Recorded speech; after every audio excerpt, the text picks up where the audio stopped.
Welcome back to the program, friend. For the sake of history, because it's interesting, I am going to read to you from the actual legislation that the British Parliament passed concerning the Stamp Act. So you can see how onerous, how enraging this piece of legislation was. And they had to be paid, these stamps had to be paid by British money, not American money. So, for every skin or piece of vellum or parchment or sheet or piece of paper on which shall be engrossed, written, or printed any declaration, plea, replication, rejoinder, demur, or other pleading, or any copy thereof, in any court of law within the British colonies and plantations in America, a stamp duty of 3 pence. So if you had any legal proceeding whatsoever, all right, a lot of legal proceedings, you got to have the British stamp, and they would actually affix the stamp. For every skin or piece of vellum or parchment or sheet or piece of paper on which shall be engrossed, written, or printed any special bail and appearance upon such bail in any such court, a stamp duty of 2 shillings.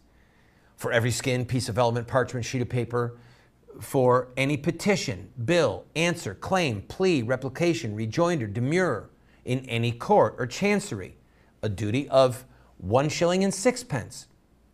Look, they even got into church matters. Listen to this one. For every skin, piece of paper, etc., any printed, any monition, libel, answer, allegation, inventory, or renunciation in ecclesiastical matters, in any court of probate court of the ordinary or any other court exercising ecclesiastical jurisdiction within the said colonies, a stamp duty of 1 shilling. So if there's any fighting between the churches or an issue of law that involved a pastor or a clergyman, the government says, we're going to tax you for that. The list is huge. It is huge. We're down to, there were 54 different places that the government of Great Britain required the stamp to be affixed on legal documents. They sent the stamps to 4 separate ports. In one of the ports, the tax collector, as he was going to be, was hung in effigy. All right? Hung in effigy, really close to his house.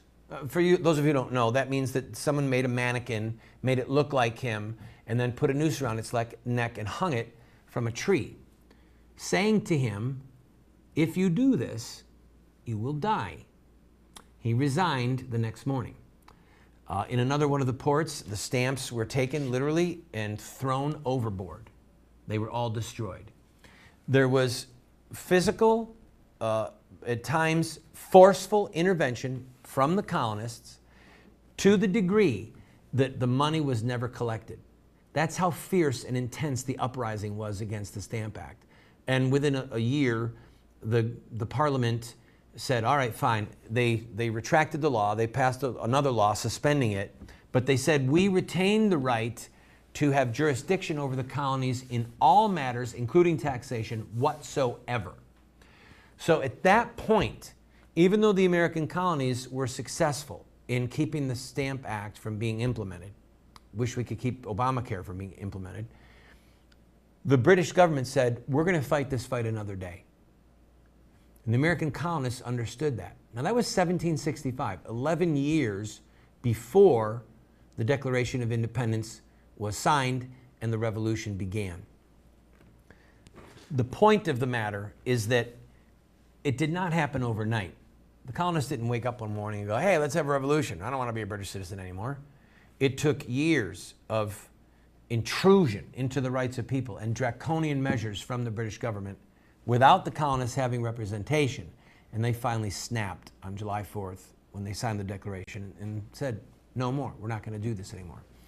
When we come back from this break, we'll talk, say about the Townsend Acts and maybe the Boston Tea Party. Because I just love tea and I love parties.